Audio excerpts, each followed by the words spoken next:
بسم الله الرحمن الرحيم.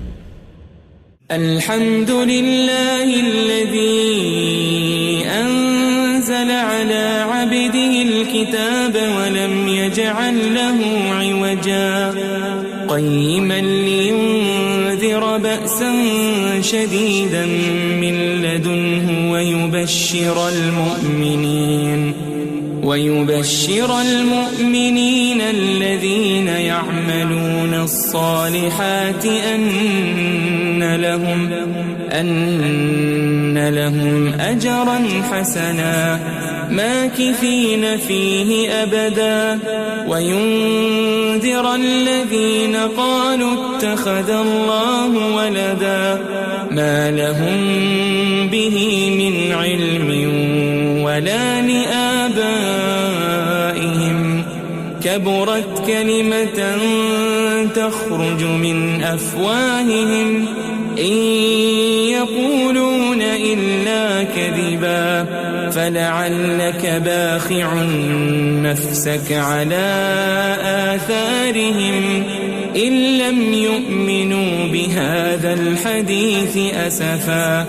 إنا جعلنا ما على الأرض زينة لها لنبلوهم أيهم أحسن عملا وإنا لجاعلون ما عليها صعيدا جرزا أم حسبت أن أصحاب الكهف والرقيم كانوا من آياتنا عجبا إذ أوى الفتية إلى الكهف فقالوا ربنا آتنا من لدنك رحمة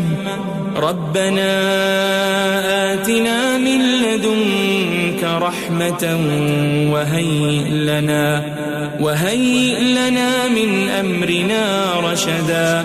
فضربنا على آذانهم في الكهف سنين عددا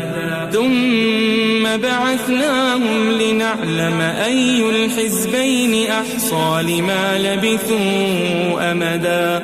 نحن نقص عليك نبأهم بالحق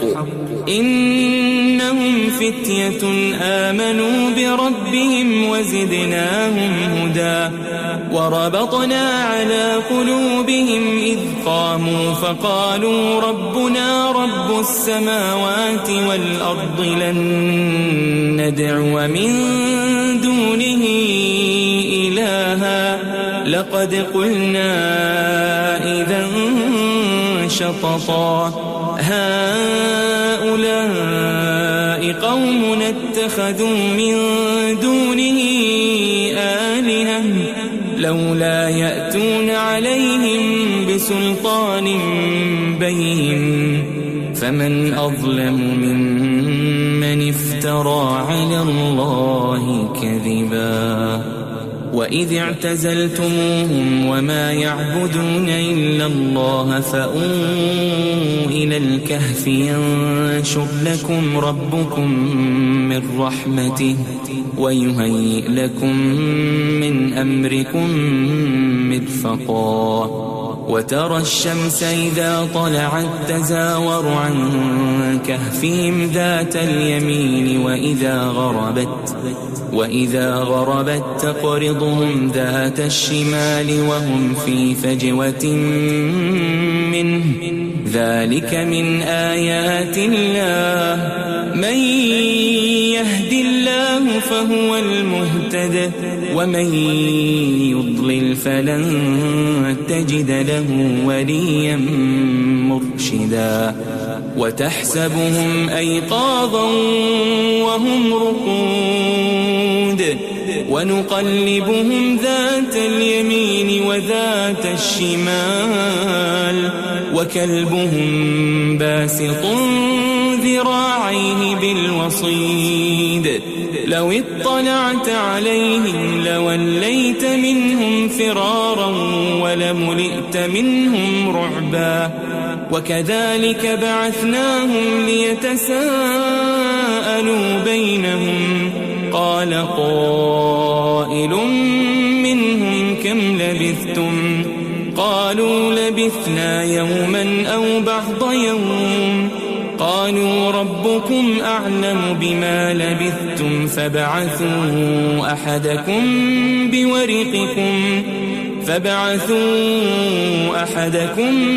بورقكم هذه إلى المدينة فلينظر أيها أزكى طعاما فليأتكم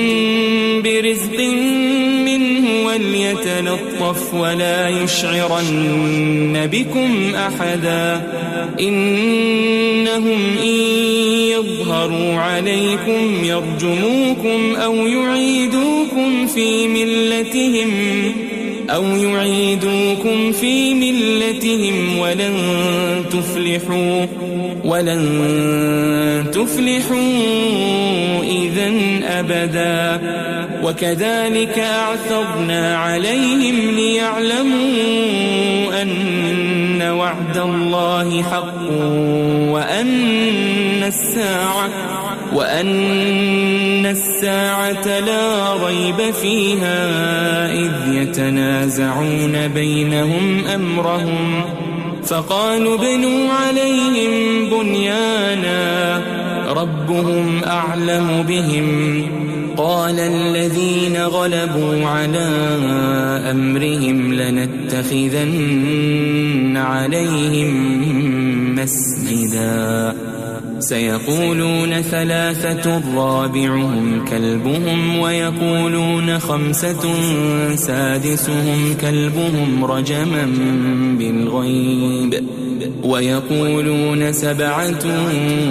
وثامنهم كلبهم قل ربي أعلم بعدتهم ما يعلمهم إلا قليل فلا تمار فيهم إلا مراء ظاهرا ولا تستفت فيهم منهم أحدا ولا تقولن لشيء إني فاعل ذلك غدا إلا أن يشاء الله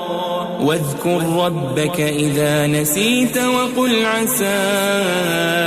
أن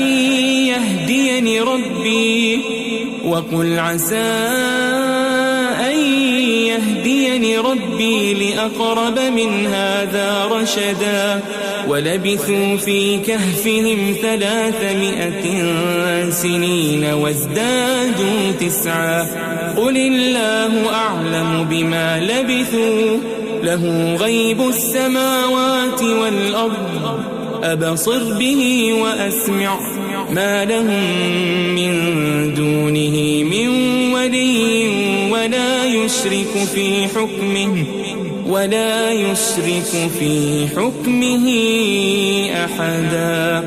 واتل ما أوحي إليك من كتاب ربك لا مبدل لكلماته ولن تجد من دونه ملتحدا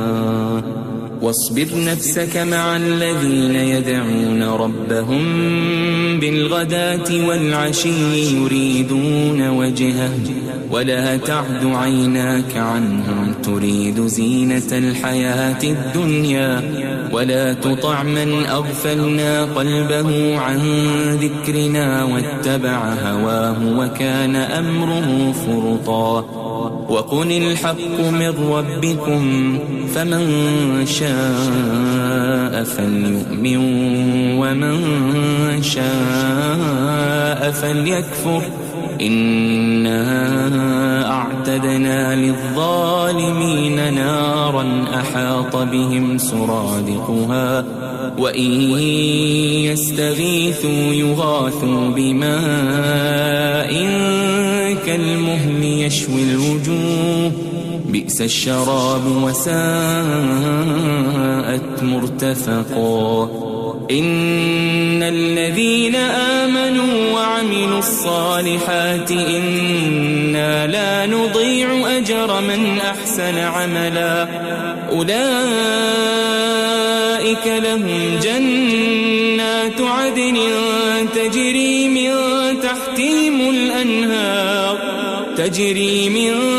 تحتهم الأنهار يحلون فيها من أساور من ذهب ويلبسون ثيابا خضرا من سندس وإستبرق متكئين فيها على الأرائك نعم الثواب وحسنت مرتفقا. واضرب لهم مثل الرجلين جعلنا لأحدهما جنتين من أعناب وحففناهما بنخل وجعلنا بينهما زرعا كلتا الجنتين آتت أكلها ولم تظلم منه شيئا وفجرنا خلالهما نهرا وكان له ثمر فقال لصاحبه وهو يحاوره أنا أكثر منك مالا وأعز نفرا ودخل جنته وهو ظالم لنفسه قال ما أظن أن تبيد هذه أبدا وما أظن الساعة قائمة ولئن رددت إلى ربي لأجدن خيرا منها منقلبا. قال له صاحبه وهو يحاوره أكفرت بالذي خلقك من تراب ثم من نطفة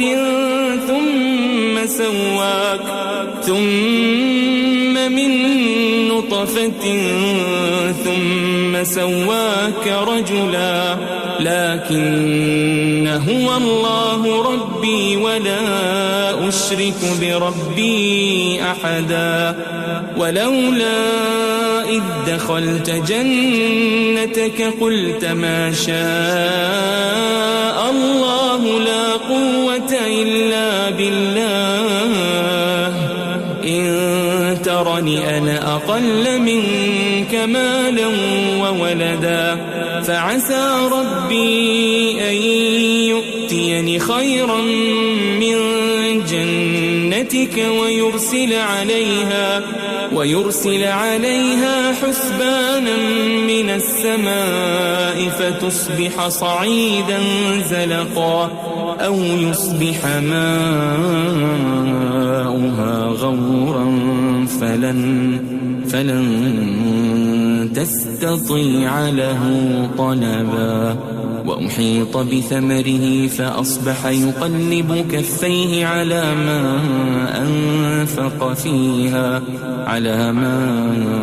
أنفق فيها وهي خاوية على عروشها ويقول يا ليتني لم أشرك بربي أحدا. ولم تكن له فئة ينصرونه من دون الله وما كان منتصرا. هنالك الولاية لله الحق هو خير ثوابا وخير عقبا. واضرب لهم مثل الحياة الدنيا كماء أنزلناه من السماء فاختلط به نبات الأرض فأصبح هشيما تذروه الرياح وكان الله على كل شيء مقتدرا. المال والبنون زينة الحياة الدنيا والباقيات الصالحات خير عند ربك ثوابا وخير أملا ويوم نسير الجبال وترى الأرض بارزة وحشرناهم فلم نغادر منهم أحدا وعرضوا على ربك صفا لقد جئتمونا كما خلقناكم أول مرة بل زعمتم أن لن نجعل لكم موعدا ووضع الكتاب فترى المجرمين مشفقين مما فيه ويقولون يا ويلتنا ما لهذا الكتاب لا يغادر صغيرة ولا كبيرة إلا أحصاها ووجدوا ما عملوا حاضرا ولا يظلم ربك أحدا وإذ قلنا للملائكة اسجدوا لآدم فسجدوا إلا إبليس كان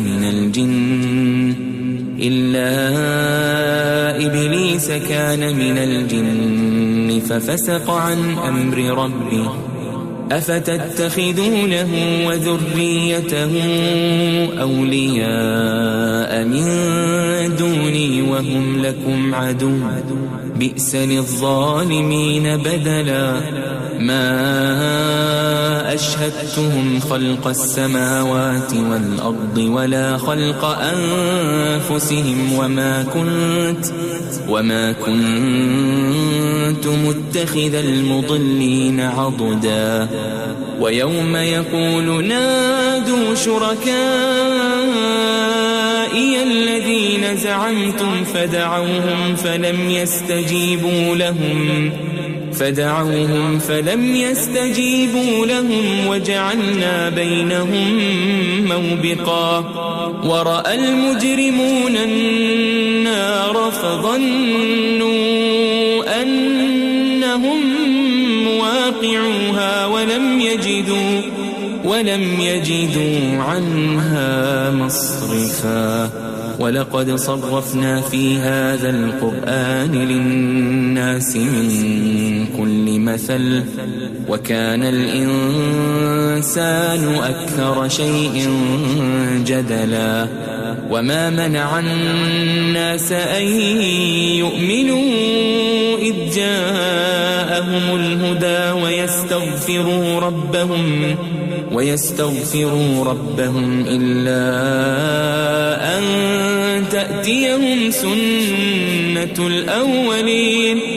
إلا أن تأتيهم سنة الأولين أو يأتيهم العذاب قبلا وما نرسل المرسلين إلا مبشرين ومنذرين ويجادل الذين كفروا بالباطل ليدحضوا به الحق واتخذوا آياتي وما أنذروا هزوا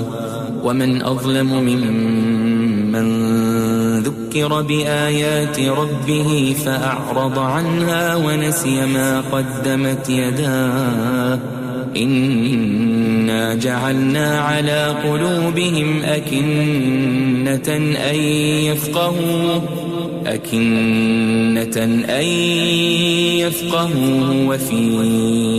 آذانهم وقرا وإن تدعهم إلى الهدى فلن يهتدوا إذن أبدا وربك الغفور ذو الرحمة لو يؤاخذهم بما كسبوا لعجل لهم العذاب بل لهم موعد لن يجدوا من دونه موئلا وتلك القرى أهلكناهم لما فظلموا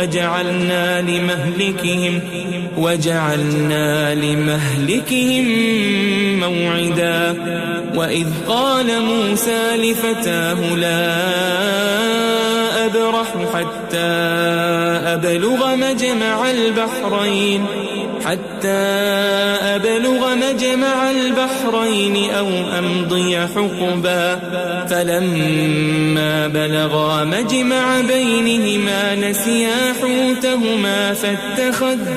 فاتخذ سبيله في البحر سربا. فلما جاوزا قال لفتاه آتنا غداءنا لقد لقينا من سفرنا هذا نصبا. قال أرأيت إذ أوينا إلى الصخرة فإني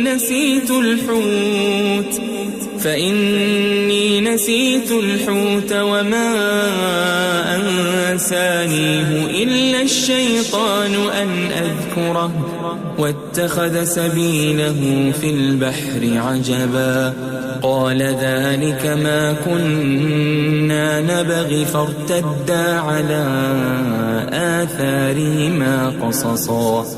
فوجدا عبدا من عبادنا آتيناه رحمة من عندنا وعلمناه من لدنا علما.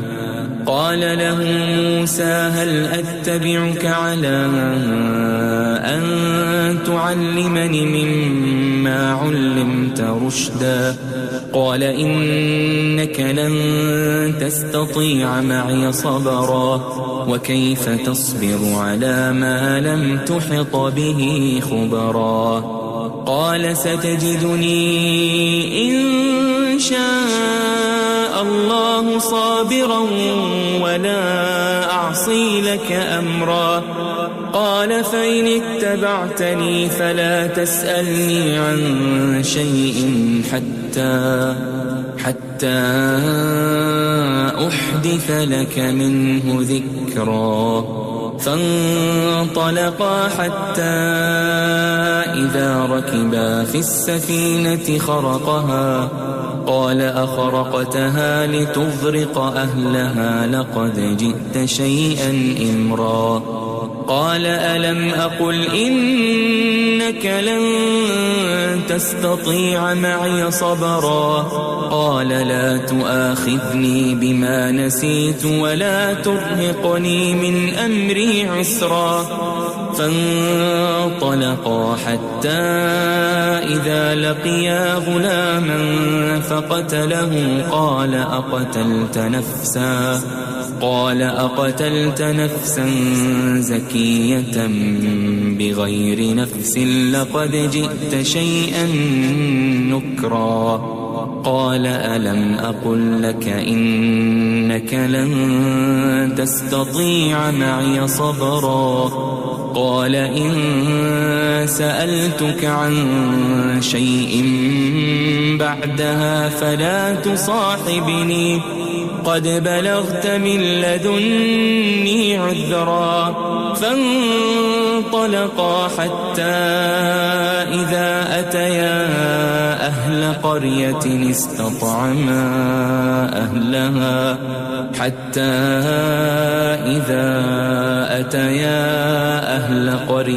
استطعما أهلها فأبوا أن يضيفوهما فوجدا فيها جدارا يريد أن ينقض فأقامه. قال لو شئت لاتخذت عليه أجرا. قال هذا فراق بيني وبينك سأنبئك بتأويل ما لم تستطع عليه صبرا. أما السفينة فكانت لمساكين يعملون في البحر فأردت أن أعيبها وكان وراءهم ملك يأخذ كل سفينة غصبا. وأما الغلام فكان أبواه مؤمنين فخشينا أن يرهقهما طغيانا وكفرا، فأردنا أن يبدلهما ربهما خيرا منه زكاة وأقرب رحما. وأما الجدار فكان لغلامين يتيمين في المدينة وكان تحته كنز لهما وكان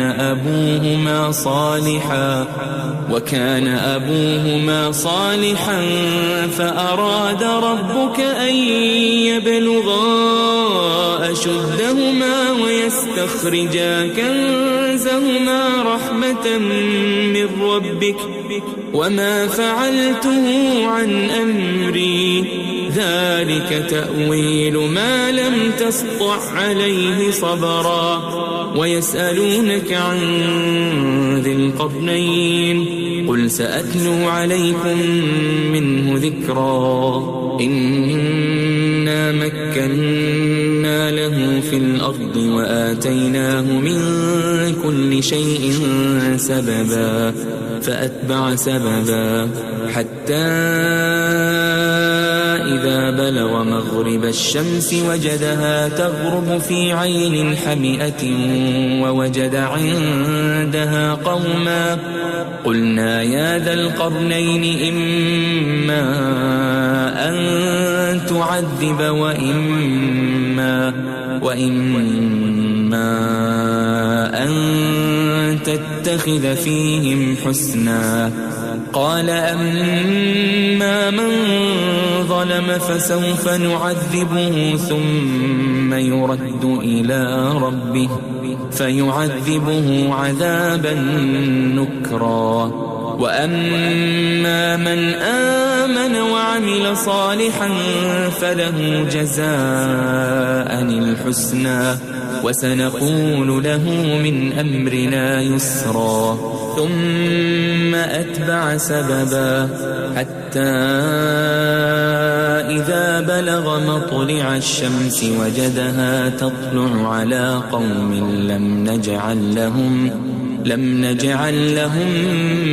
من دونها سترا. كذلك وقد أحطنا بما لديه خبرا. ثم أتبع سببا حتى إذا بلغ بين السدين وجد من دونهما قوما لا يكادون يفقهون قولا. قالوا يا ذا القرنين إن يأجوج ومأجوج مفسدون في الأرض فهل نجعل لك خرجا على أن تجعل بيننا وبينهم سدا. قال ما مكني فيه ربي خير فأعينوني بقوة أجعل بينكم وبينهم ردما. آتوني زبر الحديد حتى إذا ساوى بين الصدفين قال انفخوا حتى إذا جعله نارا قال آتوني أفرغ عليه قطرا. فما استطاعوا أن يظهروه وما استطاعوا له نقبا. قال هذا رحمة من ربي فإذا جاء وعد ربي جعله دكاء وكان وعد ربي حقا. وتركنا بعضهم يومئذ يموج في بعض ونفخ في الصور فجمعناهم جمعا وعرضنا جهنم يومئذ للكافرين عرضا الذين كانت أعينهم في غطاء عن ذكري وكانوا لا يستطيعون سمعا أفحسب الذين كفروا أن يتخذوا عبادي من دوني أولياء إنا أعتدنا جهنم للكافرين نزلا قل هل ننبئكم بالأخسرين أعمالا الذين ضل سعيهم في الحياة الدنيا وهم يحسبون أنهم يحسنون صنعا أولئك الذين كفروا بآيات ربهم ولقائه فحبطت أعمالهم فلا نقيم لهم يوم القيامة وزنا ذلك جزاؤهم جهنم بما كفروا واتخذوا آياتي ورسلي هزوا إن الذين آمنوا وعملوا الصالحات كانت لهم جنات الفردوس نزلا خالدين فيها لا يبغون عنها حولا قل لو كان البحر مدادا لكلمات ربي لنفد البحر قبل أن تنفد كلمات ربي ولو جئنا بمثله مددا قل إنما أنا بشر مثلكم يوحى إلي أنما إلهكم إله واحد فمن كان يرجو لقاء ربه فليعمل عملا صالحا ولا يشرك بعبادة ربه